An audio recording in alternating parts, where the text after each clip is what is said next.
Hi friends, எல்லோரும் கிறிஸ்மஸ்க்கு பலகாரம் செய்ய ஆரம்பிச்சிருப்பீங்க. இன்றைக்கி நம்ம கிறிஸ்மஸ் ஸ்பெஷல் கல்கல்ஸ் எப்படி பண்ணுறதுன்னு பார்ப்போம். இது அடிக்கடி எல்லோரும் செய்வாங்க கிறிஸ்மஸ்க்கு. ரொம்ப ஈஸியான ரெசிபி தான். அதுக்கு நான் 1 கப்பு மைதா எடுத்திருக்கேன், 1/2 கப்பு பால் எடுத்திருக்கேன். அதே போல் மைதாக்கு ஏற்ற மாதிரி 1/2 கப் சர்க்கரை எடுத்திருக்கேன். பவுடர் சுகர் தான், சுகரை பிடிச்சி வச்சுக்கோங்க. 1/4 கப்பை விட கொஞ்சம் அதிகமாக ரவை எடுத்திருக்கேன். 1/4 கப்பு நெய் எடுத்திருக்கேன். நெய்யெல்லாம் நீங்கள் வெண்ணெய் கூட சேர்த்துக்கலாம், பட்டர் கூட சேர்த்துக்கலாம். ஃபஸ்ட் நம்ம இதை மிக்ஸ் பண்ணிவிடுவோம். இதுக்கு இந்த 1/4 கப்பு ரவையை ஃபஸ்ட்டு போட்டுக்கலாம். அதோட இந்த நெய்யை இதை ஊற்றிடுவோம்.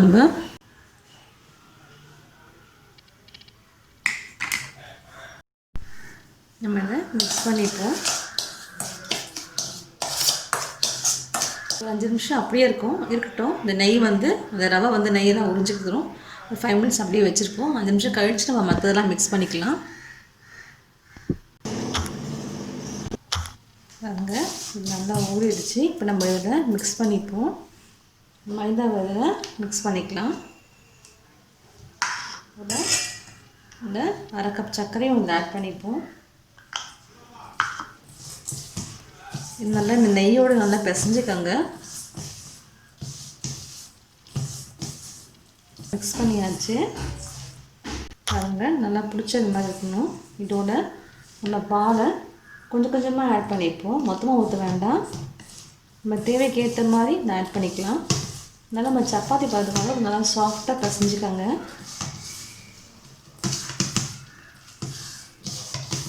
பாருங்கள், இந்த நான் 1/2 கப்பில் 1/4 கப் கூட ஊற்றலை, பால் கொஞ்சமாக ஊற்றிருக்கேன். எனக்கு அதுவே போதுமாகிடுச்சு. நீங்கள் நிறைய போட்டிங்கன்னா அதுக்கேற்ற மாதிரி பால் ஊற்றிக்கலாம். ஏன்னா பால் பார்த்து ஊற்றிக்கோங்க, ரொம்ப கொலன்னு ஆகிடும். மேலே கொஞ்சமாக நம்ம நெய் ஊற்றிக்கலாம். இப்போ ஒட்டி பிடிக்காமல் இருக்க உங்களுக்கு கையில் கொஞ்சம் சாஃப்டாக அது பிசைஞ்சிக்கோங்க. நெய்க்கு பார்த்து நீங்கள் வெண்ணெய் கூட சேர்த்துக்கலாம். நெய் போட்டால் நல்லா வாசமாக நல்லாயிருக்கும். பாருங்கள், மாவு ரெடி ஆகிடுச்சு. இந்த சாஃப்டில் இருக்குது. இன்னும் ஒரு 5 நிமிஷம் அப்படியே வைப்போம். இன்னும் கொஞ்சம் சாஃப்டாகிடும். 5 நிமிஷம் பொறுத்து நம்ம செஞ்சுக்கலாம். வெயிட் பண்ணுவோம். மாவு ரெடி ஆகிடுச்சு. நம்ம சின்ன உருண்டையாக எடுத்துக்கலாம். எடுத்துட்டு நல்லா நம்ம இதில் உருட்டிப்போம் நீட்டாக. இந்த மாதிரி ஒரு பிளேட்டோ தட்டோ எடுத்துக்கோங்க.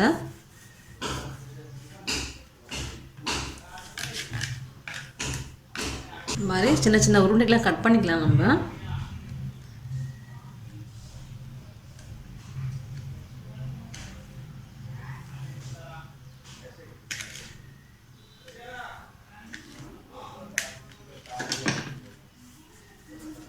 சின்னதாக உருட்டிக்கோங்க. அது மாதிரி இந்த மாதிரி ஃபோக் வச்சுக்கோங்க. ஃபோக் லைட்டாக கொஞ்சம் எண்ணெய் தடவிடுங்க. தடவிட்டு இதை லேசாக இப்படி அமுத்தி விடுங்க. ரொம்ப மெலிசாகவும் போட்டுக்காதீங்க, ஓரளவுக்கு தட்டிடுங்க. தட்டிட்டு இந்த ஓரங்களை நம்ம மெலிசாக இப்படி எடுத்து விடுங்க. அப்போது உங்களுக்கு அந்த அழகாக இந்த டிசைன் வந்துடும். உங்களுக்கு பாருங்கள், இந்த இடத்த ஒட்டி விட்டுடுங்க. அவ்வளோதான், இந்த டிசைன் உங்களுக்கு அழகாக வந்துடும். இன்னொன்று பண்ணி காட்டுறேன் பாருங்கள். இது நல்லா ஒட்டிக்கங்க. இப்படி இந்த மாதிரி ஃபோக்கில் பேக் சைடில் வச்சுக்கோங்க. ஃப்ரண்ட்டு பேக் சைடில் லேசாக திரட்டி அப்படியே அமுத்தி விட்டுட்டு அந்த அச்சு அதில் விடணும். அதுக்காக தான், நம்ம டிசைனுக்காக தான். அதை லேசாக அப்படியே உருட்டி விட்டிங்கன்னா உங்களுக்கு அழகாக அந்த டிசைன் வந்துடும். பாருங்கள், கொடுக்கூடா நல்லா அழகாக இருக்குது. பாருங்கள், இந்த மாதிரி வந்துடும். ஃபோக் உங்கள்கிட்ட இல்லைனாலும் நீங்கள் இந்த மாதிரி நம்மக்கிட்ட எல்லாமே ஜல்லி இருக்கும், இதுலேயும் நீங்கள் பண்ணிக்கலாம். இந்த உருட்டைகளை பாருங்கள், இந்த மாதிரி எடுத்துக்கோங்க.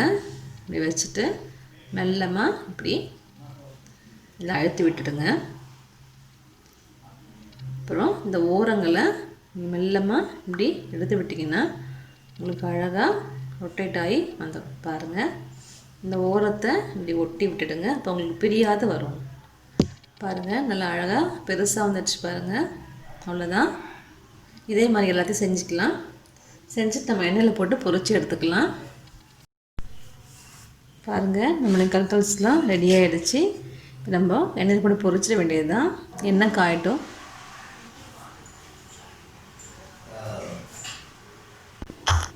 எண்ணெய் காஞ்சதும் நம்ம பொரிச்சு எடுத்துடலாம். இதை எண்ணெய் காஞ்சிடுச்சு. எண்ணெய் காஞ்சோடனே மீடியம் ஃப்ளேமில் வச்சுருங்க. ஏன்னா அது உள்ளே வேகணும். ஒன்று ஒன்றா போட்டு பொரிச்சு எடுத்துருவோம் நம்ம.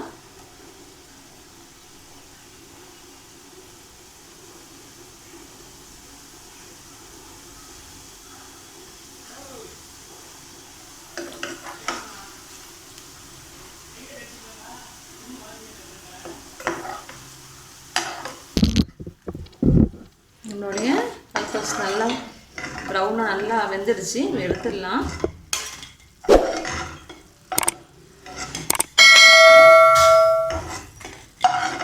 அடுத்த பேட்சும் இதே மாதிரி போட்டுப்போம். அடுப்பு சிம்லேயே வச்சுக்கோங்க, நல்லா கருகிடும்.